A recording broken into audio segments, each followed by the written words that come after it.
People fear modern-day Mercedes-Benz with all of the high technology, turbocharged, direct-injected engines, hybrid, big screens. But for fear once warranty's gone, nobody wants to be stuck holding the bag. Many people just like to buy the older Benzes, the older G-Classes, and some of the old classics with diesel engines that we know are good for hundreds of thousands of miles. I've got an amazing list for you. 5 of the best Mercedes-Benz on the used car market. You're going to want to get your hands on these. No warranty, no problem. Let's get into it now.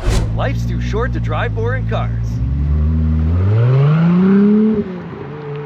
One of the first old Mercedes-Benz that you can consider on the used car market. Scouring classifieds, I've personally loved these for years, especially the diesel engines. We're talking about the W124 generation that runs from 1984 to about 1997. Specifically, the diesel engines are legendary. You can run 500, 700,000 miles all day long with a little bit of maintenance. Cast iron engines, simplicity in electronics, there's not a whole lot of electrical components to go wrong on these old vehicles. And with diesel engines like the OM603 and the OM606, it's no wonder they garnered that reputation. People trusted the brand way back in the day, and these are some of those legendary models which I've entrusted. I've actually got a neighbor who's got one of these, and it's still running. He's got hundreds of thousands of kilometers. He has a wee bit of oil leak, but this thing just keeps on trucking. The big thing you've got to consider is check for rust. Some of these older vehicles, naturally, the more time on the road, the more exposure to salt and salty conditions, and they could in fact start to deteriorate. But if it's a well looked after car, and you'll know pretty quickly, get a great PPI done, a pre-purchase inspection,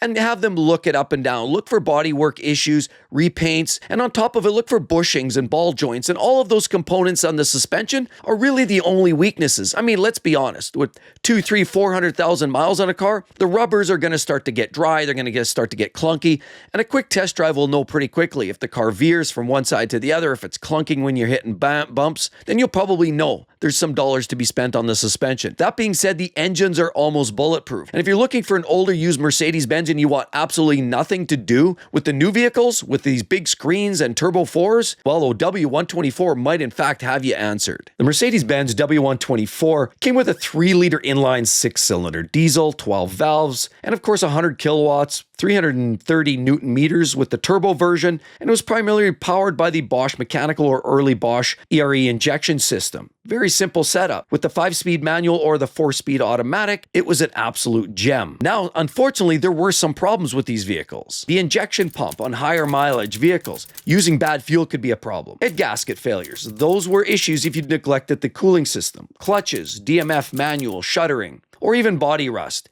And I've already explained body rust and bushings and ball joints. Those are the things you just really want to pay attention to.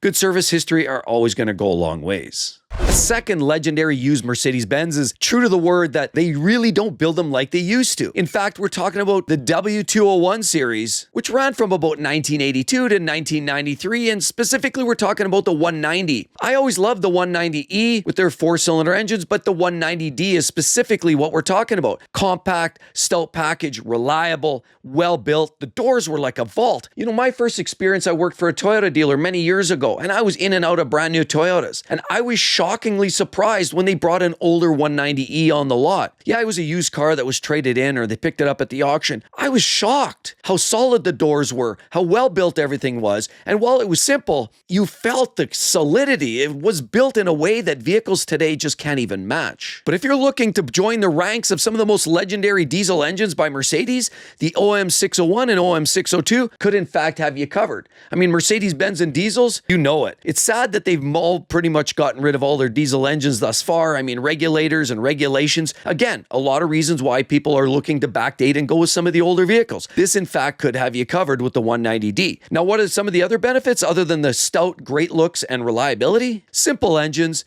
easy to maintain, no electronics or very little. I mean, you've got the ignition system. Well, if it's a diesel, it probably really doesn't. It's a compression ignition, but you get the gist, right? The vehicle's very lightweight. It's easy to jack up on the driveway, easy to fix, easy to service for even you as a DIYer because you don't need all this complex diagnostic equipment. Remember, the OBD2 system came in about 1993.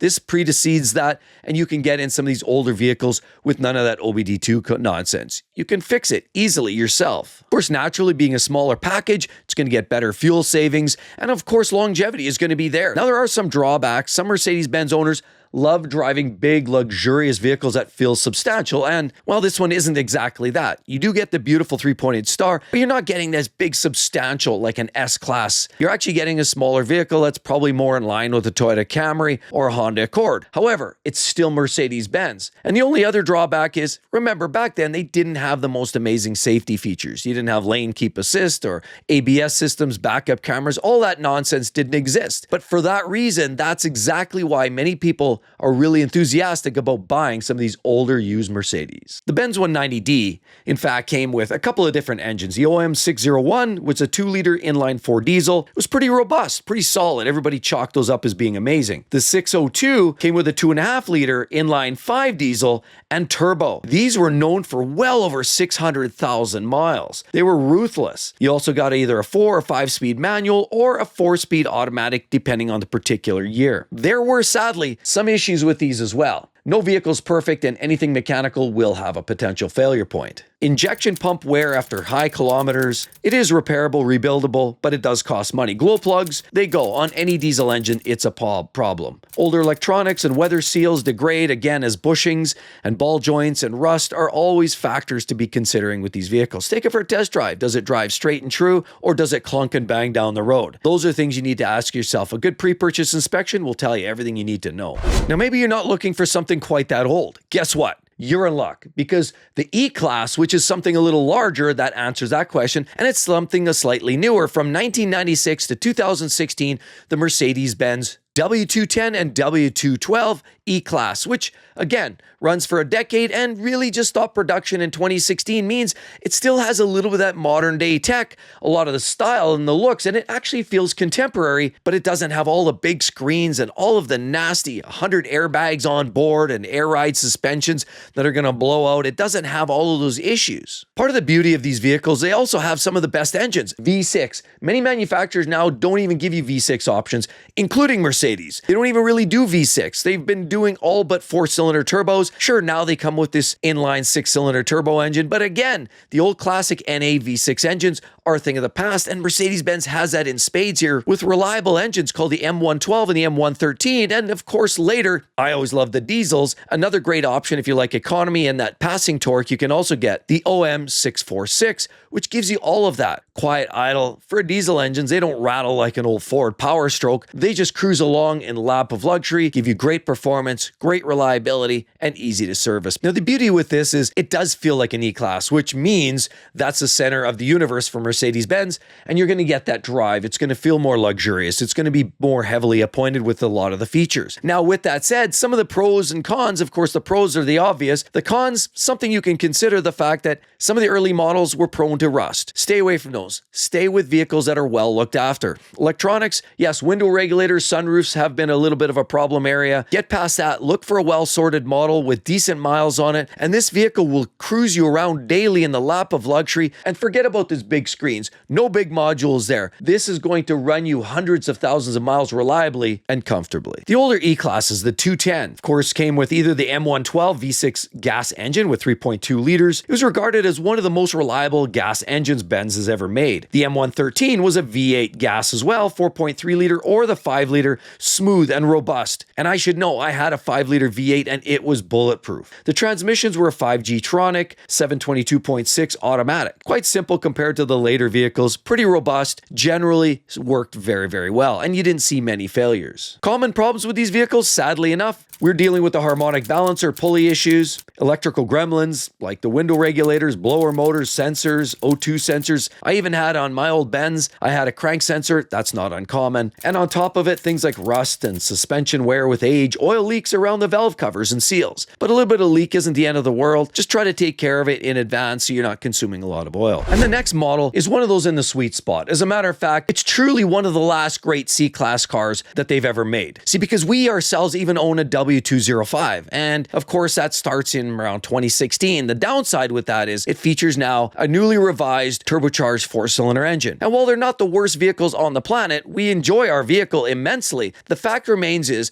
the generation before it, the W204 C-Class, is one of the most reliable vehicles that Mercedes-Benz has ever built. Why? Well, because it's a simple product. It's a simple platform. It's lower in the entry lineups. It's not as complex as an E-Class, or certainly not an S-Class where you're worried about complex tech, air ride suspension systems that are going to blow out with regulators, and of course with airbags, pneumatic lines that are going to leak, and all kinds of other complex systems. Rather, these are absolutely durable. And they have V6 engines. Of course, you could also get diesels in some cases. They're absolutely wonderful. Everybody loves the W204 C-Class, and really from a distance, grill to grill, look straight on, and you'd almost mistake it for an E-Class, which is absolutely legendary. The W204 Mercedes-Benz C-Class was an absolute gem. It did come with the OM646 2.2-liter diesel. It was straightforward, generally durable. The V6 gas variants exist, but honestly, early M272 balance shaft issues were kind of a weak point there. So I'd kind of veer a little bit away from certain models. Make sure it's been well looked after. Transmission, 5G-tronic, and the automatic were pretty robust, as I've said in some of the older models. There are some bigger issues to talk about. Electronic steering lock, the ESL failures on some of the earlier models, balance shaft, timing chain issues on the pre-2003, the M272 with the V6, if it wasn't looked after. So if you had a timing chain rattle, that could be a dead giveaway. And of course, delayed shifting through the transmission would be a problem. If you notice this, then you probably had a neglected transmission. Change that fluid.